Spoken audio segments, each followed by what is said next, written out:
C'est un pêcheur qui, le matin, avait découvert ce corps. Nous, les enquêteurs, nous allons chercher à savoir qui est cette femme. Et très vite, dans l'après-midi, le commissariat de police de Beaune nous contacte et nous dit, voilà, on a une disparition inquiétante depuis le 7 février d'une jeune femme qui s'appelle Virginie Bluzet.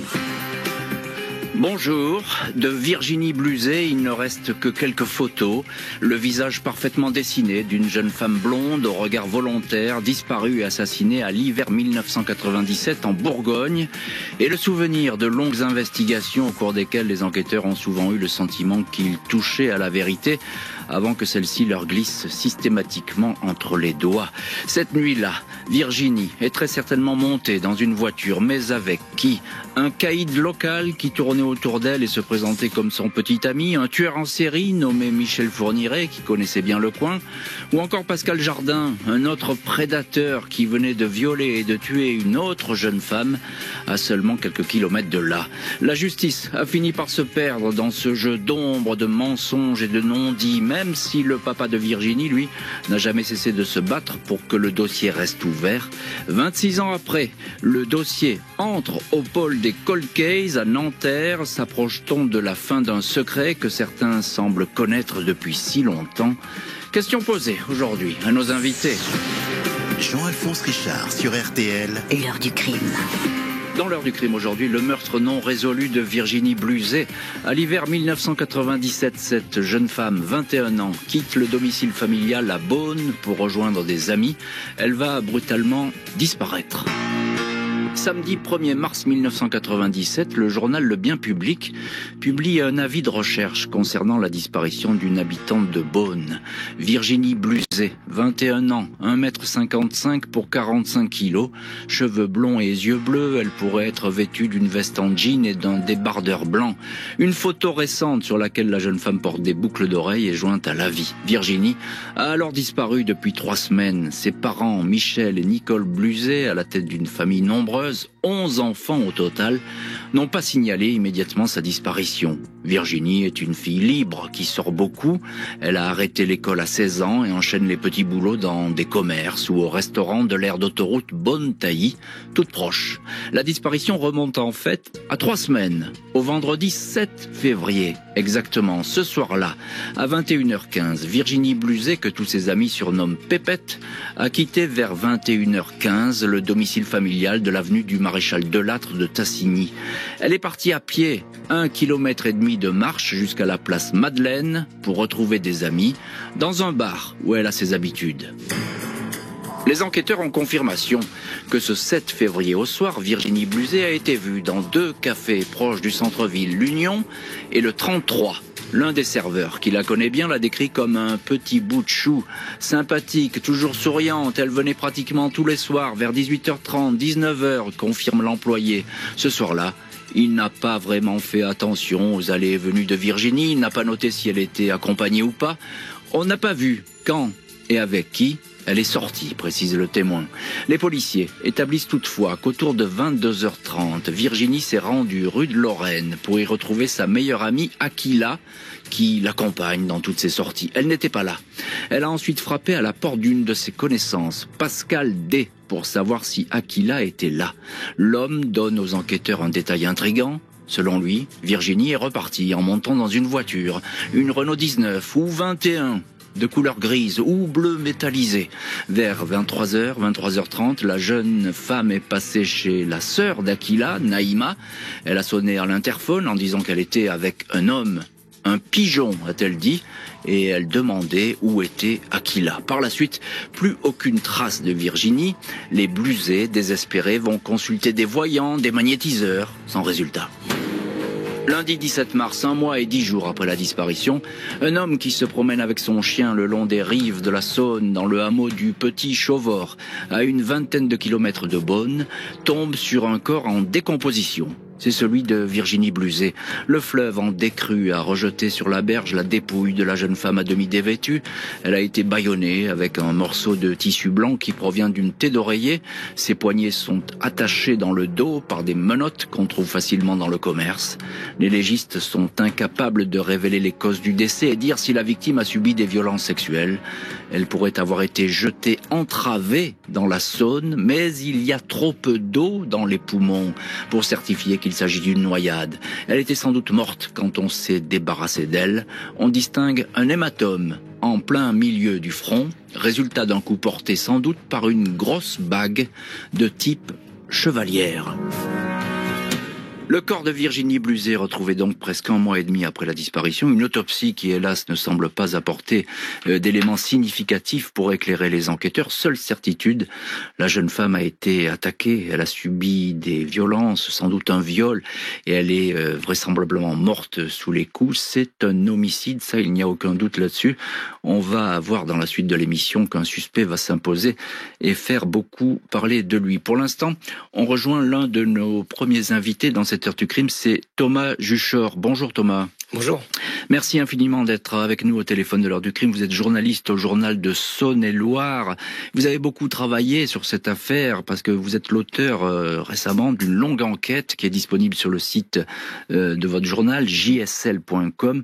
Affaire Virginie Bluzet, un amant trouble dans une nuit de mensonges. Et c'est effectivement un titre qui résume assez bien cette histoire parce que des mensonges, il y en a tout au long de ce dossier. Alors, Thomas Juchor, cette disparition, elle va mettre du temps à être déclarée par les parents de la jeune femme. Et d'ailleurs, le papa, il va regretter peut-être d'avoir perdu autant de temps au tout début de l'affaire. Oui, en effet, il s'est passé au moins 2 jours avant que Michel Bluzet commence à s'alerter sur le fait que Virginie n'est pas rentrée à leur domicile. Alors il faut savoir que c'était fréquent qu'elle ne rentre pas chez elle les soirs. Elle dormait souvent chez sa meilleure amie Aquila. Et en échange, elle appelait tous les 2 jours pour donner des nouvelles. Voilà, au bout de 2 jours, Michel Bluzet se rend compte en effet qu'elle ne revient pas. Et à partir de ce moment-là, il va commencer à faire des recherches et à prévenir la police de Beaune.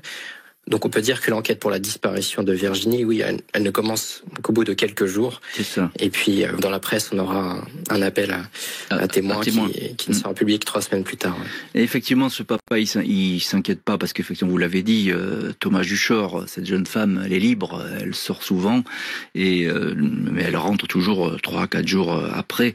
Juste un petit mot encore, Thomas Juchor, c'est qui Virginie Bluzet? Elle est indépendante, elle travaille, je crois, sur une aire d'autoroute, c'est ça? Un restaurant? Oui, Virginie, c'est une jeune femme très libre dans sa manière d'être. C'est une jeune femme qui ne fait que des petits boulots, qui a travaillé notamment sur cette aire d'autoroute de Beaune-Tailly. C'est une jeune fille qui aime beaucoup sortir, être avec ses amis. Voilà, elle a une personnalité très libre, très indépendante. Elle a aussi ses secrets, elle ne dit pas tout, d'où les difficultés futures des enquêteurs à retracer son parcours et à trouver des solutions dans son entourage. Oui, effectivement, parce que les parents, ils vont apprendre effectivement des choses sur leur fille, mais ça, c'est à la limite, c'est assez fréquent que une fille, un enfant, un garçon, une fille ne raconte pas tout à ses parents. Bonjour, maître Didier Seban. Bonjour. Merci infiniment d'être avec nous dans le studio de l'heure du crime. Vous êtes avocat au barreau de Paris et dans cette affaire, eh bien, vous êtes l'avocat de Michel Bluzet. C'est le papa de Virginie qui, depuis 26 ans maintenant, se bat pour connaître la vérité et vous l'épaulez dans ce combat. Alors, il y a quelque chose de très étonnant, mais enfin, moi, qui m'a beaucoup surpris dans ce dossier, maître Seban, c'est que le dossier, il est loin d'être vide. Dès le début, il y a plein de témoignages. On la voit souvent, cette jeune femme. Elle parcourt, on la suit même dans les rues de Beaune. On sait exactement où elle est allée. Et puis, d'un seul coup, elle s'évanouit, c'est ça ? Oui, c'est ça. On a beaucoup de relations, beaucoup de personnes qui disent l'avoir croisée, l'avoir vue à tel endroit, au point que notre souhait était que le juge fasse les enquêteurs, en tout cas, fassent un tableau avec les horaires, avec les combinaisons pour vraiment s'assurer de son emploi du temps. On a beaucoup de témoignages au départ. Ce n'est pas quelqu'un qui disparaît dans l'air comme ça sur la dernière nuit ou la dernière soirée de Virginie. Après, ce qui s'est passé entre le moment où elle a disparu et la découverte de son corps, on n'a évidemment rien. Mais sur sa dernière nuit, ses fréquentations, ses liaisons, avec qui elle part, parle, avec qui elle est en discussion. On a beaucoup d'éléments. Maître Marine Alali, bonjour. Bonjour. Merci infiniment d'être, vous aussi également, dans le studio de l'heure du crime. Vous êtes avocate avec Maître Didier Seban de Michel Bluzet. Alors, il y a quelque chose aussi d'étonnant, Maître Seban en parlant à l'instant, cette profusion de témoignages qui sont immédiats, ça va très vite. On localise presque cette jeune femme, on la suit presque à la trace. Il y a cette fameuse Renault grise ou bleue, on ne sait pas trop, qui est aperçue. On sait qu'elle est montée dans une voiture, mais on ne sait pas vraiment laquelle à ce moment-là. Effectivement, on a énormément de témoignages, des centaines de témoignages, parce que Madame Bluzet était connue de tout le monde à Beaune, donc tout le monde la connaissait, tout le monde l'a vue à différents moments de la soirée, à différents endroits, et on arrive à retracer comme ça un petit peu son parcours. Et effectivement, tout d'un coup, elle montrait dans une voiture, et on a des descriptions différentes de cette voiture selon les témoins, et on a aussi des horaires différents, donc ça rend compliqué de savoir à quel moment précisément elle disparaît. Encore un mot, puis on parlera peut-être de la découverte du corps dans la suite de l'heure du crime, parce que c'est important. Mais encore un mot là-dessus, il y a ces paroles entendues dans l'interphone. Elle est avec la sœur d'Aquila, c'est sa meilleure copine, qu'elle ne trouve pas cette nuit-là. Elle est avec Naïma, elle dit « Je suis avec quelqu'un, je suis avec un homme, je suis avec un pigeon ». Ça veut dire quoi, ce mot étrange ? Alors on aimerait bien le savoir en détail. Ce qui se dégage, c'est que apparemment elle avait de temps en temps, elle rencontrait des hommes ou avec lesquels elle essayait de soutirer de l'argent, mais on n'a pas de précision au-delà de ça. On ne sait pas si elles l'ont fait plusieurs fois, si elles l'ont fait une fois, si c'était la première fois, et ça laisse à tout. Enfin, c'est vraiment un point ouvert du dossier sur lequel on demande des investigations sérieuses pour essayer de comprendre les activités qu'elle pouvait avoir et ce qui s'est passé ce soir-là. Une jeune femme assassinée, mais pourquoi et par qui ? Un petit ami peu fréquentable va intéresser les enquêteurs. Lundi 5 mai 1997, 3 mois après la disparition de Virginie Bluzet, un homme surnommé Didi, 32 ans, marié, père de 2 enfants, est interpellé par les gendarmes de la section de recherche de Dijon. Alors même que le corps de la jeune femme n'avait pas été retrouvé, 2 témoins, Jocelyne M et sa fille Laetitia, se sont manifestés auprès des enquêteurs. Les 2 femmes ont certifié avoir vu le 7 février au soir, vers 23h30, 23h40, Virginie en train de quitter la place Madeleine en compagnie d'un homme plutôt costaud. Laetitia a parfaitement reconnu Virginie car elle la connaît. Quand celle-ci est passée devant elle, elle lui a dit bonjour. Elle l'a ensuite vue monter dans la Jeep Cherokee conduite par l'homme. Elle a balancé son sac à l'intérieur comme si elle était irritée. L'homme a aussitôt démarré. L'individu en question est facilement identifié comme étant le fameux Didi. À l'époque, il est présenté comme le compagnon habituel de Virginie, un individu connu à Beaune comme le loup blanc. C'était le caïd de Beaune, une brute. Tout le monde savait qu'il dealait, raconte le père de Virginie au journal de Saône-et-Loire. Le suspect ne nie pas avoir été dans le coin le soir de la disparition. Il jouait au billard avec des amis au bar le 33. Il a bien aperçu Virginie, mais elle n'est pas montée dans sa voiture. Il l'a vue, lui, dans une autre auto, une R21 bleue, dont le chauffeur serait un certain shérif Didi. Raconte qu'il est parti en boîte de nuit avec des copains, récit difficile à vérifier, bourré de contradictions, de témoignages divergents. Après 48 heures de garde à vue, le suspect est mis en examen pour assassinat et écroué. Mardi 30 septembre 97, 4 mois après sa mise en examen, Didi est conduit menotté jusqu'à la place Madeleine pour une reconstitution. Son Jeep Cherokee a été amené sur place. Le suspect dément depuis le début être parti avec Virginie Bluzet le 7 février au soir. Lors de ses interrogatoires, il a répété qu'il n'avait aucune raison d'en vouloir à la jeune femme. Pour preuve, après la disparition, Didi s'est même présenté chez les Bluzet en leur certifiant qu'il ferait tout pour retrouver leur fille et faire payer celui qui oserait lui faire du mal. Un témoin entendu par les gendarmes assure que Didi pouvait être violent avec Virginie. Ses sœurs avaient constaté qu'elle portait des coups. Elle n'était pas grosse et pas haute, mais quand il fallait se défendre, elle se défendait. Virginie avait du caractère, peut-être trop. C'est peut-être pour ça qu'elle est partie, malheureusement, va déclarer le papa, Michel Bluzet. Vendredi 16 janvier 98, après 8 mois de détention provisoire, Didi est placé sous contrôle judiciaire. Ses démentis constants, ses déclarations sur une possible piste italienne, un amant que fréquenterait Virginie, entretiennent le doute. 18 jours après la disparition, la mère a effectivement reçu l'appel d'un homme qui s'exprimait avec un fort accent italien. La présence constante dans le dossier de la fameuse Renault, dans laquelle pourrait être montée Virginie, et des témoignages en faveur de Didi achèvent de semer le trouble. Le dossier s'enlise. 6 novembre 2002, la cour d'appel de Dijon confirme le non-lieu en faveur de Didi. Les preuves manquent. Quand j'ai lu l'ordonnance, je n'en croyais pas mes yeux.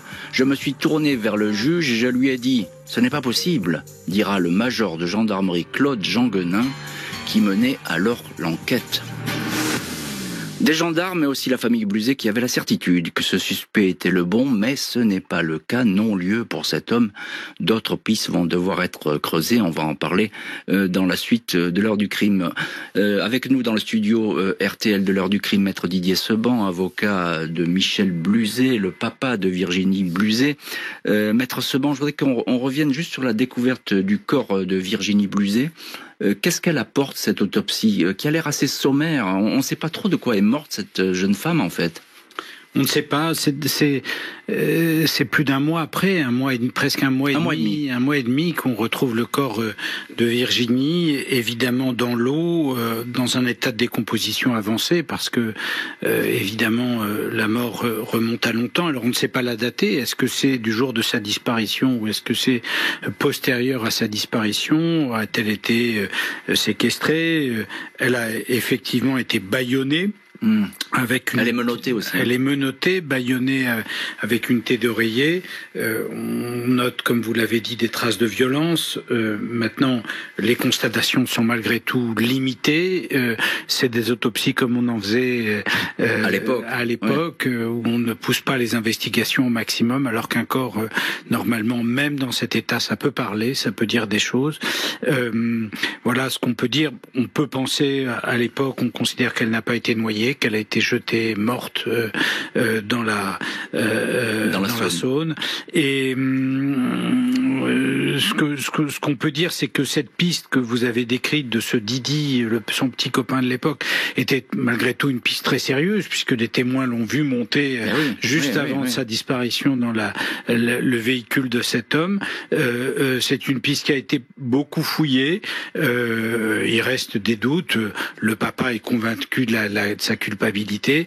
Nous pensons que, à force de se concentrer sur lui, on n'a pas regardé ailleurs, on n'a pas porté le regard ailleurs. Ça, vous nous en parlez de temps en temps dans cette heure du crime, Didier Seban, c'est l'effet tunnel, c'est-à-dire qu'on se concentre sur une option et on sort pas parce que cette option, elle paraît idéale.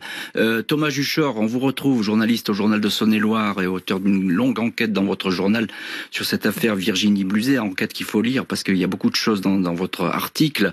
Effectivement, Didi, c'est le suspect parfait, parce qu'il y a 2 témoins dignes de foi qui le voient, et puis son emploi du temps, ses déclarations, elles sont très très flottantes à cet homme. Oui, toute la question sur Didi, c'est finalement de savoir pourquoi il ment. Pour les enquêteurs de l'époque, c'est assez clair, c'est qu'il a quelque chose à se reprocher. Malgré tout, ils pourront jamais le prouver. Ils ne sauront jamais pourquoi Didi a menti.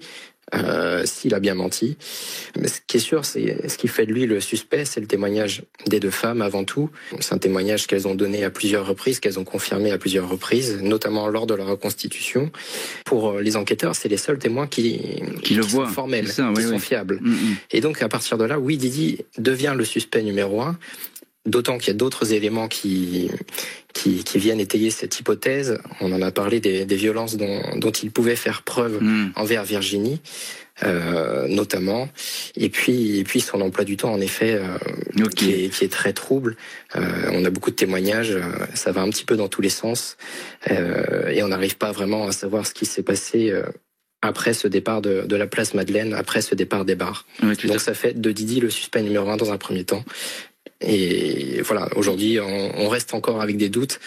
Et on n'a que des doutes, mais on n'a que des doutes, Thomas Juchor, mais Marina Lally, vous êtes avocate avec Didier Seban dans ce dossier, avocate de Michel Bluzet, le papa de Virginie Bluzet. Des doutes, mais il y a un non-lieu.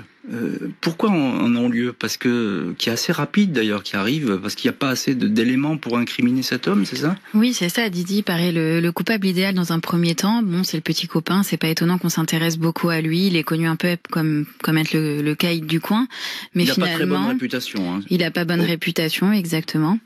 Et mais finalement, à part ces deux femmes qui disent avoir vu Virginie monter dans la voiture de Didi, ça s'arrête là, et on n'a aucun autre élément jusqu'à aujourd'hui contre cette personne pour le mettre en cause davantage et savoir ce qui est arrivé à Virginie après l'avoir vu ce soir-là. Il ressort du dossier, il a fait un petit peu de détention, mais c'était pas très long. Didier Seban, c'est toujours un coup de poignard pour les familles en non-lieu comme ça, qui tombent assez vite d'ailleurs. Hein. Je sais pas si aujourd'hui on irait aussi vite. Pas sûr. Il faudrait déjà commencer par changer le nom. Non-lieu, vous savez, dans l'imaginaire des familles, c'est comme si ça n'avait pas eu lieu. C'est ce que ça veut dire, hein, étymologiquement, on y est, quoi. Donc, elle est morte, Virginie, elle est morte assassinée par un homme, ou par plusieurs hommes, on n'en sait rien, mais elle est morte, et donc ça a eu lieu. Et donc, dire non-lieu, c'est dire, finalement, ça ne s'est pas passé. Et puis, il y a ce sentiment, et cette espèce de contradiction, on affirme à la famille, les gendarmes lui disent c'est lui, on a l'auteur, il est en prison, il va être jugé, et puis la justice dit quelques mois après c'est pas lui. Eh oui. Je dirais, et puis c'est difficile parce que c'est pas lui. Après, pour faire revenir sur une décision de ce genre, il faut apporter des éléments nouveaux, il faut quasiment faire une enquête pour arriver à démontrer à la justice qu'elle s'est trompée. Alors, je ne viens pas dire c'est lui, il y a ces deux témoignages qui sont troublants, il y a le rapport à Virginie qui est troublant, il y a les convictions des enquêteurs de l'époque, mais malheureusement, comme vous l'a dit Marina Lally, il n'y a pas d'autre chose contre Didi qui permette de dire de manière certaine c'est lui. Juste en mot avec vous, Thomas Juchor, vous l'avez interviewé, d'ailleurs Claude Jeanguenin, c'était le gendarme qui menait l'enquête. Lui, il n'a pas du tout compris ce non-lieu. Il est complètement effondré parce qu'il était persuadé que Didi, c'était lui, quoi. Oui, en effet, il avait cette conviction que Didi était sans doute le coupable. En effet, ça l'a beaucoup surpris que ce non-lieu, parce que à la lecture de l'ordonnance, il y a tout un tas d'éléments qui vont dans le sens d'une incrimination de ce personnage. Et d'ailleurs, vous le racontez très très bien dans votre journal, le journal de Saône-et-Loire. 18 ans de silence, puis 2 tueurs, et pas des moindres, vont entrer en scène.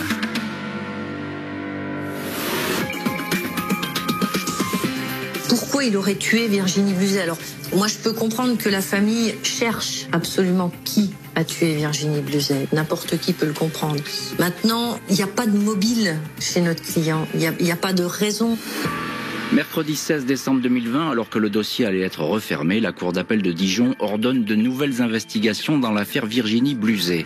Les avocats de la famille, qui demandaient des vérifications ADN sur 2 criminels notoires, ont eu gain de cause. Le premier est Pascal Jardin, en 2017. Cet homme a été condamné à la perpétuité pour le meurtre de Christelle Blétry, une jeune femme violée et tuée à une 60aine de kilomètres de Beaune, quelques semaines seulement avant la disparition de Virginie. Lors de son procès, Jardin avait affirmé que c'est Christelle qui l'avait abordé en frappant au carreau de sa voiture. Fait pour le moins troublant, Jardin raconte qu'une autre jeune femme l'avait abordé de la même façon.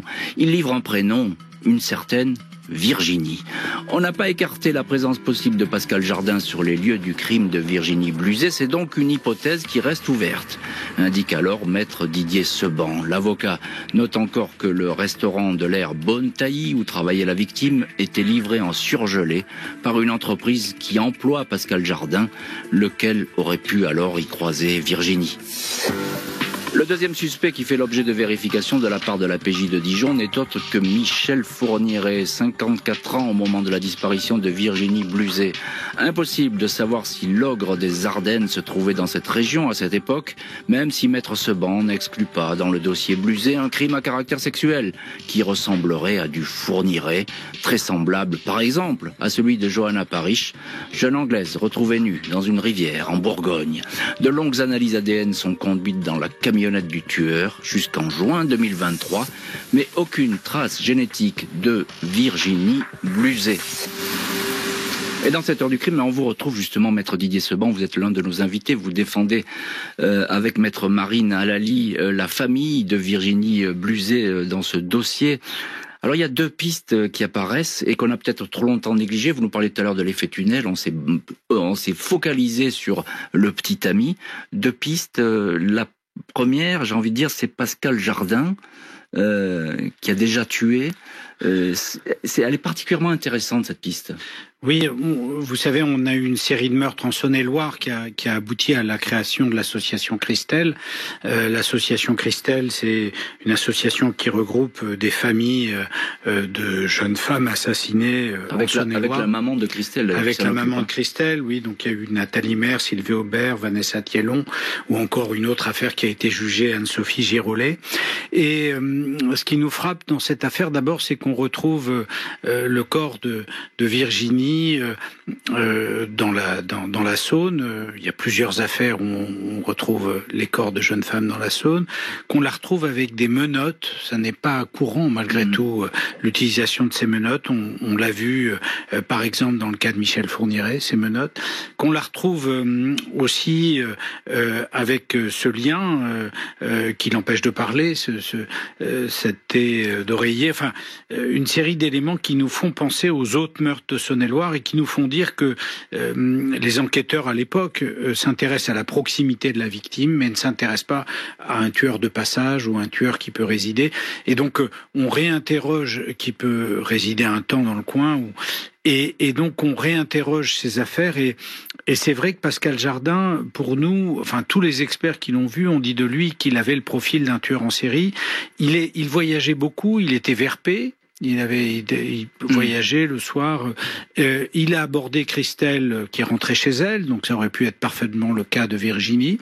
Et je dirais que le fait qu'il ait, lors de l'audience d'assises, parlé d'une Virginie, c'est pas un prénom si courant, évidemment, ça nous a immédiatement attiré l'oreille et on a demandé à ce qu'on s'intéresse à lui. C'est troublant et ça attire l'attention. Thomas Juchor, vous êtes en ligne avec nous dans l'heure du crime, journaliste au journal de Saône-et-Loire et vous connaissez bien cette affaire. Vous avez fait un long article sur cette affaire. Alors pendant ce temps de silence, finalement, il y a eu ce non-lieu pour le petit ami, puis ensuite il y a ces enquêtes qui partent un petit peu dans plusieurs directions, notamment celle de tueurs en série.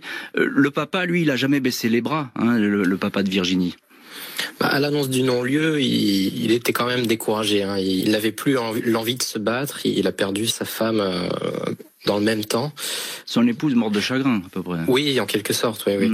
Et donc il a retrouvé ce courage quand l'association Christelle l'a contacté. Et c'est à partir de ce moment qu'il s'est remis à se battre. Oui. Et puis aujourd'hui, il y croit plus que tout. Ouais. Maître Marine Halali, je disais, vous défendez vous aussi la famille de Virginie Bluzet. Juste un petit mot, les vérifications ADN, elles n'ont rien donné, que ce soit pour Fourniret ou pour Jardin? Pour l'instant, les scellés qui nous restent n'ont pas parlé et les scellés qu'on a dans les autres dossiers non plus. Après, il y a encore de l'ADN en cours et c'est pas terminé sur ce plan-là du tout. Et il faut dire aussi qu'il y a beaucoup de scellés qui ont été détruits. Il y a des scellés qui ont été détruites, mais dans ce dossier-là, on a la chance quand même d'en avoir encore, notamment les menottes, et on a espoir qu'elles parlent un jour. Oui, avec les nouvelles techniques, notamment. Avec les nouvelles techniques, et elles n'ont pas été exploitées, d'après nous, jusqu'au bout. Et juste ce que je voulais rajouter, qu'on n'a pas dit depuis le début, c'est que c'est un meurtre quand même qui a une connotation sexuelle quasi certaine. On sait que l'autopsie n'a pas révélé de plaies sexuelles manifestes du fait du prolongement du corps dans l'eau, mais elle a été retrouvée entièrement dénudée en bas. Donc elle a que ses vêtements en haut, elle est dénudée en bas et a des menottes dans le dos. Donc ça ressemble quand même à un crime sexuel d'une violence particulière qui peut faire penser à un tueur en série du type Pascal Jardin ou Michel Fourniret. Dossier menacé de fermeture, mais qui va prendre finalement la direction du pôle des cold cases. Mercredi 28 juin 2023, la Cour d'appel de Dijon examine la demande de la famille de Virginie Bluzet et de son avocat de confier le dossier au pôle des cold cases à Nanterre. Seule possibilité, selon Michel Bluzet, pour que l'affaire reste ouverte. En novembre 2002, le non-lieu prononcé par le juge d'instruction avait plongé le papa de Virginie dans le plus sombre des désespoirs. « Je n'ai plus envie de me battre, j'ai eu envie de tout abandonner », confiera-t-il au journal de Saône-et-Loire. Son épouse, Nicole, dévastée par la tragédie et le chagrin, mourra 2 ans plus tard.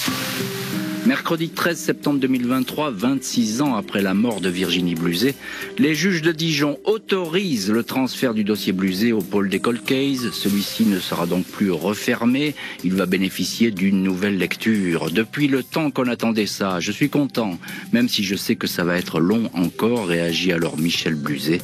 Les parcours du premier suspect, Didi, et du meurtrier, Pascal Jardin, dont le mode opératoire pourrait correspondre au cas Bluzet, pourrait être réexaminé.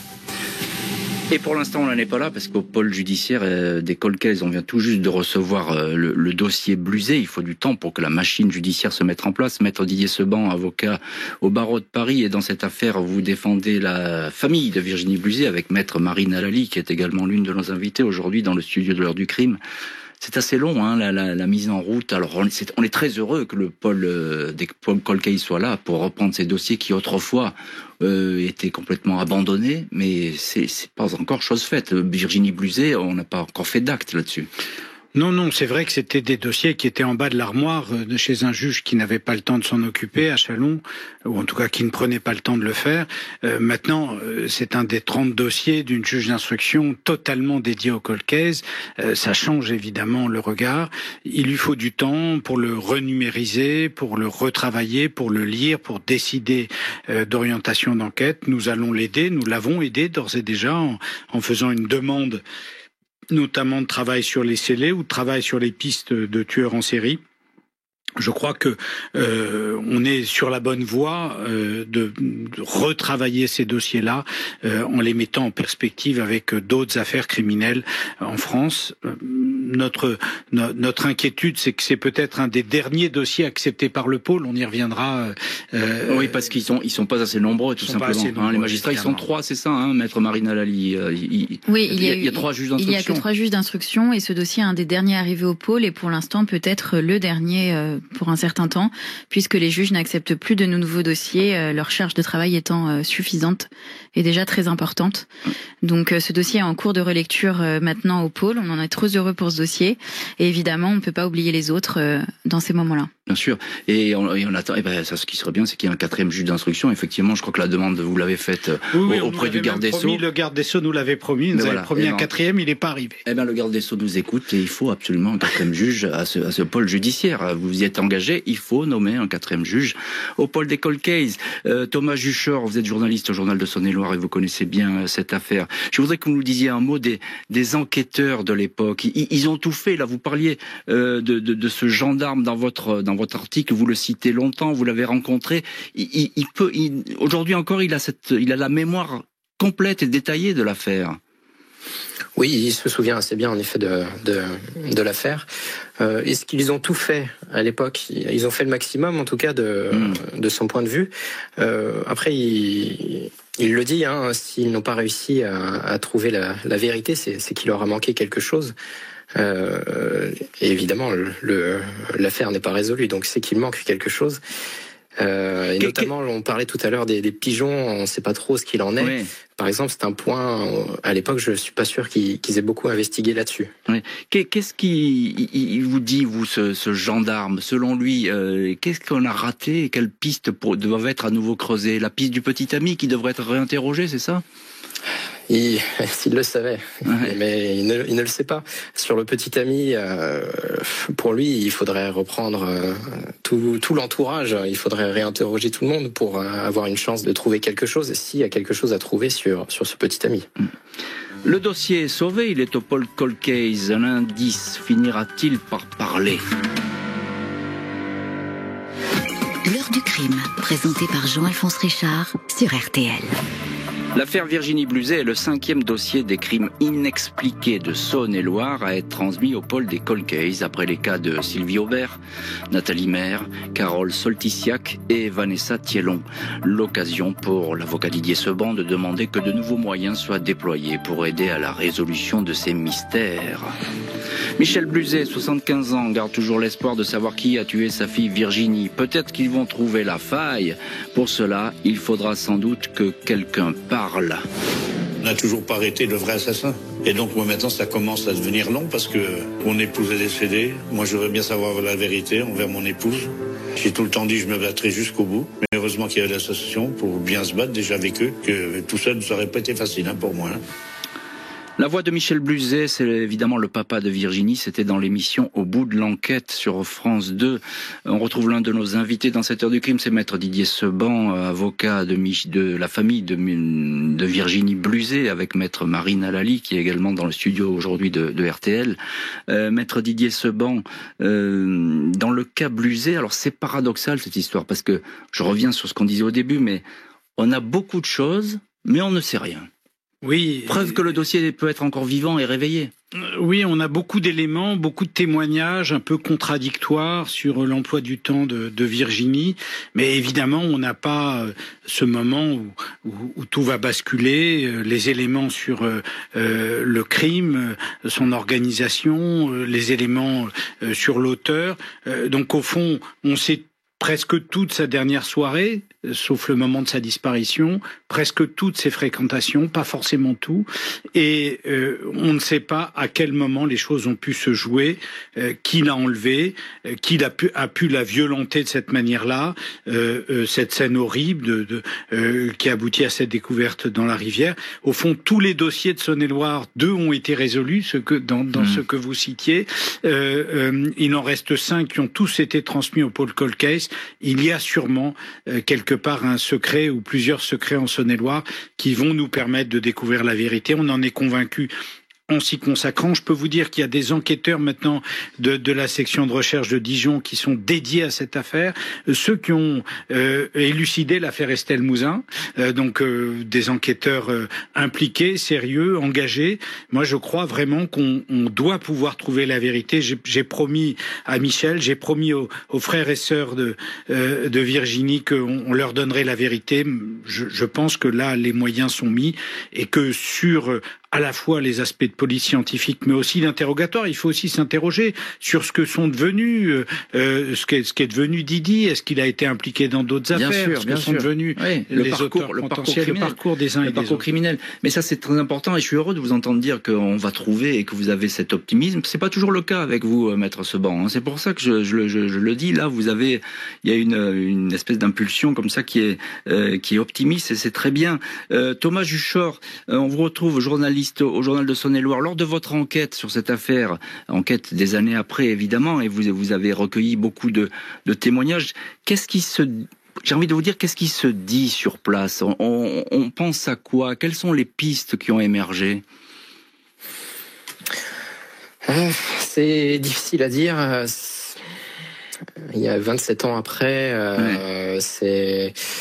les mémoires sont un peu parfois éteintes. Les témoins de l'époque ne veulent pas toujours se manifester. Mais est-ce que mystère complet, hein, vraiment. Est-ce que, comme le dit maître Seban, il y a une espèce d'optimisme? On se dit c'est pas possible, la personne va être retrouvée. Elle est peut-être d'ailleurs encore là dans la ville. Pourquoi pas? C'est peut-être quelqu'un du coin. Ce qui est certain, c'est qu'il y a matière à faire des recherches dans cette affaire.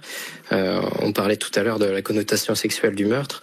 On a encore vu récemment au pôle Cold Case une affaire Caroline Marcel où on a retrouvé où quelqu'un a été interpellé et écroué. Ça peut tout à fait être le cas dans l'affaire Virginie Bluzet. Donc il y a matière à rechercher, ça c'est certain. Maintenant il faut mettre les choses en place pour que ça soit fait. Maître Marine Alali, on vous retrouve dans cette heure du crime. On entend ce que dit Thomas Juchor. Évidemment, il faut continuer à creuser, notamment cette piste, vous me l'avez dit tout à l'heure, du meurtre à connotation sexuelle, une piste qui est importante. Ça veut dire quoi? Ça veut dire que un témoignage est toujours possible aujourd'hui? Bien sûr, un témoignage est toujours possible. Il y a beaucoup de témoignages, mais il manque peut-être le témoin qui apporterait le dernier élément pour pouvoir réunir l'intégralité du puzzle et le déroulement de la soirée de Virginie. Et oui, c'est un dossier sur lequel on est particulièrement optimiste parce qu'il reste plein de choses à faire qui n'ont pas été faites. Donc c'est déjà des grosses pistes de travail pour les enquêteurs. Et même dans le dossier, il y a énormément d'informations qui n'ont pas été exploitées, justement, peut-être par trop des fois on fait beaucoup de travail, mais il faut traiter ce travail, l'organiser, mettre les choses en perspective les unes avec les autres. Et là on a des milliers de témoignages et finalement on se perd dans ces témoignages. C'est ça, on les lit un par un et on se perd et finalement c'est pas si facile que ça de savoir où était Virginie et quand, de savoir le déroulement exact de la soirée et peut-être de mettre en exergue quelqu'un qui aurait menti et justement qui démontrerait que Virginie n'a pas pu être là où il dit l'avoir vue ou des choses comme ça. Et ça n'a jamais été fait. La piste Pascal Jardin, elle est toujours ouverte. Elle est toujours ouverte, à notre sens. Parce que moi, elle me paraît intéressante. Elle paraît très intéressante parce qu'il a le profil, qu'il était particulièrement agissant à ce moment-là, vu qu'il dit qu'il était dans une période de crise particulière, vu qu'on est que quelques semaines après le meurtre de Christelle Blétry. Donc évidemment, c'est quelqu'un une piste qu'on doit exploiter jusqu'au bout, ce qui n'a toujours pas été fait. Maître Didier Seban, je vais terminer cette émission avec vous. Il faut saluer le courage de vos clients. Michel Bluzet, les sœurs aussi de Virginie qui, depuis toutes ces années, se battent en famille pour que la vérité triomphe. Et il faut leur rendre hommage parce que c'est aussi grâce à cette famille que le dossier, finalement, il n'a pas été fermé, en tout cas qu'il a continué à vivre. Ah oui, je dis toujours que Michel Bluzet m'émeut à chaque fois et le client pour lequel j'ai une tendresse pour tous mes clients, mais une tendresse particulière parce que cette volonté de savoir, cet engagement de cet homme, ça touche le cœur et on a envie pour lui de lui donner les réponses. Merci infiniment Maître Didier Seban, Maître Marine Alali et puis Thomas Juchor également d'avoir été les invités de l'heure du crime. Merci à l'équipe de l'émission, rédactrice en chef Justine Vignot, préparation Marie Bossard, Priscille de Gueffier, réalisation Nicolas Godet.